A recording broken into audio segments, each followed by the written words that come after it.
의사표시. 네 가지 비정상적 의사표시가 있죠. 비진의 표시, 허위 표시, 착오, 사기, 강박. 자, 역시 요약집을 조금 체크해 보겠습니다. 먼저 요약집 13페이지.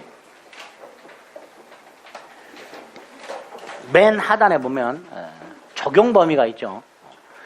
비진의 표시, 허위 표시, 착오, 사기, 강박, 공희, 공법행위, 소송행위 적용 안 되죠. 특히 반가로 2번 강박에 의한 소송행위 취소할 수 없다. 이거 조심하셔야 돼요. 비의사표시 적용 범위와 관련해서 자주 등장하는 지문입니다.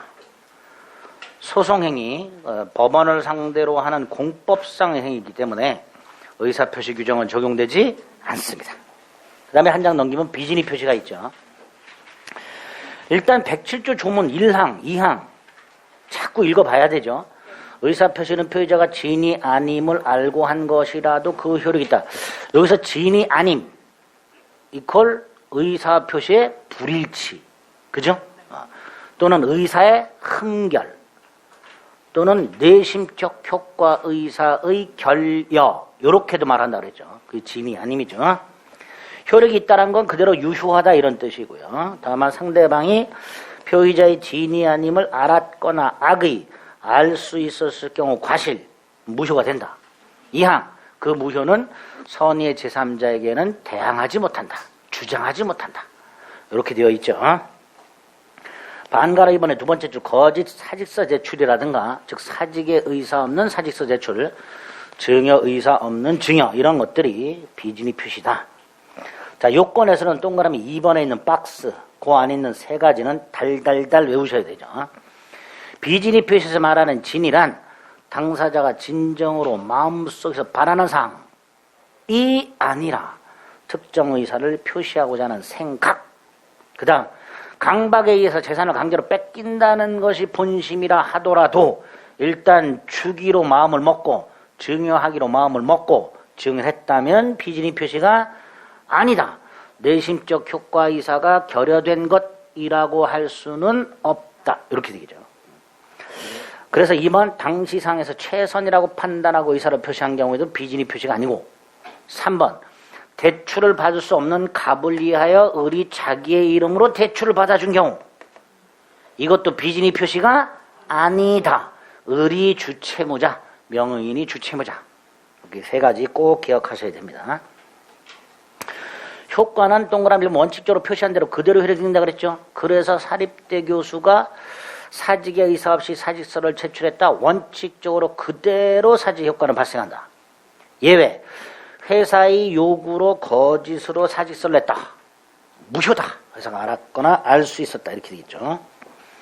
그 다음에 선의의 제3자에게 대항을 못한다고 되어 있는데 오른쪽. 제3자는 기억, 선의이기만 하면 되고 무과실은 요구되지 않는다. 선의라면 과실이 있더라도 보호된다. 선의는 추정된다. 그래서 무효주장자가 제3자의 악의를 입증하라. 이렇게 연결된다 그랬어요. 디귿, 선의의 제3자가 스스로 무효를 주장하는 것은 무방하다. 괜찮다 그랬죠? 적용 범위와 관련해서는 동그라미 3번과 동그라미 5번을 기억하자. 동그라미 3번, 공법상 의사표시는 적용이 없다 그랬죠? 그리고 표시한 대로 그대로 유효하다. 그래서 국립대 교수가 거짓으로 사직서를 냈다. 상대방의 지부지를 묻지 않고 그대로 유효. 이렇게 되죠. 그리고 대리인이 배임적 의도로 대리 행위를 한 대리권 남용의 경우 상대방이 대리인의 배임적 의도를 알았거나 알 수 있었을 때 아까 봤던 107조 1항 단서 무효다. 이거를 그대로 적용한다. 그랬죠? 대리권 남용에 유추 적용된다 그랬습니다. 요 정도 확인하고 나중에 이제 사례 형태 가지고 효과를 한 번 더 정리하시면 됩니다. 통정 허위 표시는 가장 중요한 게 가장매매죠. 갑이 채권자의 강제집행을 면할 의도에서 친구 을과 짜고라는 말 대신 뭐 통정, 통모, 양해 이런 말도 쓴다 그랬죠. 매매를 가정해서 자신 땅을 을에게 이전 등기했다. 자, 갑이 채권자 A의 강제집행을 면할 목적으로 자신의 땅을 가장매매하고 등기를 넘겨줬다. 일단 갑을 간의 가장매매는 그냥 무효죠. 따라서 을등기도 무효고. 두 번째, 가장매매는 반사의 질서가 아니니까 갑이 을에게 등기를 넘겨준 것은 불법한 임급여가 아니어서 갑은 돌려달라고 할 수 있다. 즉 부당이득 반환 청구할 수 있다. 여기서 부당이득 반환 청구는 말소 등기 청구를 말하죠. 그죠? 말소 등기 청구할 수 있다. 그런데 을이 병한테 팔아먹었다. 병은 선이라면 소유권을 취득한다. 악의라면 소유권을 취득할 수 없다. 이렇게 돼요. 여기서 여기 또 나오죠. 무과실은 요구되지 않는다. 추정된다. 스스로 무효를 주장하는 것은 무방하다. 이렇게 되죠. 또 선의의 제3자와 거래한 사람은 선, 악, 불문하고 소유권 취득한다. 그 다음에 이제 채권자는 제3자, 선의의 제3자가 넘어가기 전에는 채권자 취소권 행사에서 취소할 수 있다. 선의의 제3자에게 넘어가면 못한다. 선의의 제3자에게 넘어갔다. 갑은 소유권을 상실했다. 을에게 손해배상이나 부당이득 반환을 청구할 수 있다. 이렇게 되죠. 을이 팔아먹었고 소유권을 상실했으니까 손해가 생겼단 말이죠. 그러니까 갑은 을에 대해서 부당이득 반환이나 손해배상을 청구할 수 있다. 이렇게 머릿속으로 그림 그려서 뭐뭐 할 수 있다 없다를 명확하게 머릿속에 담아 두셔야 됩니다. 자, 1번 을등기는 무효죠. 그 다음에 허위 표시는 반사의 질서가 아니므로 불법의 임급여는 적용이 없고, 따라서 토지 소유권 여전히 갑에게 있으므로 갑은 을에게 말소 등기를 청구할 수 있다. 이렇게 되겠죠. 2번 갑의 채권자는 채권자 취소권 행사에서 취소할 수 있죠. 그 다음에 이렇게도 되죠. 얘는 이렇게 권리가 있고 얘는 이렇게 말소 청구할 수 있으니까 얘는 이걸 채권자 취소권에서 취소하는 거 외에도 이렇게 대위하여 말소를 청구할 수도 있다. 이렇게 되겠죠. 그죠? 갑의 채권자가 할 수 있는 거 2개. 갑을 간의 계약을 채권자 취소권에서 취소를 하거나 갑을 대신해서 을등기 말소를 청구하거나. 근데 3번 을이 병에게 팔아넘겼다. 1번 병이 선이라면 병은 소유권을 취득한다.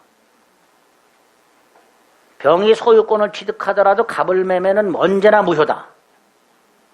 그래서 갑은 을에게 부당이득 반환 청구할 수 있고 손해배상 청구할 수 있다. 이때 갑의 을에 대한 손해배상 청구권을 산 사람 뭐라고 부르죠? 가장매매에 기초한 손해배상 청구권의 양수인. 얘는 108조 2항의 제3자가 아니다. 108조형의 제3자가 아니다. 양가로 임한 선의 병으로부터 전득한 정은 선악불문하고 소유권을 취득하고, 반면에 병이 악이라면 병은 권리를 취득하지 못하지만 이 악의의 병과 거래한 전득자가 선이라면 얘는 또 보호된다. 이렇게 되죠. 그죠? 선의의 병과 거래한 사람은 선악불문하고 보호되고, 악의의 병과 거래한 정은 선이만 보호되고 악의는 보호받지 못하고, 이렇게 되겠죠. 그 다음에 비교해야 될 게 가장행위, 은닉행위죠. 갑이 을에게 증여를 하면서 증여를 숨기고 매매로 가장했을 때, 그리고 등기를 넘겨줬을 때 매매 무효, 증여는 유효, 등기도 유효, 무효, 유효, 등기도 유효. 등기가 유효한 건 을이 소유자라는 거죠. 그러니까 을이 병에게 팔아먹었을 때 병은 선, 악불문하고 소유권 취득한다. 이렇게 되죠. 가장매매와 가장의 은닉행위 반드시 구별해야 된다. 그 다음에 반가라 3번 요건에서 4번. 상대방과 통정통모 양의 합의가 있어야 되죠.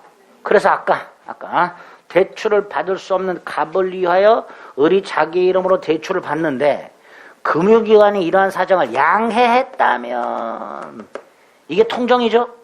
따라서 을병 대출 계약은 통정허위 표시로 무효니까 을은 채무자가 아니다. 이렇게 되겠죠.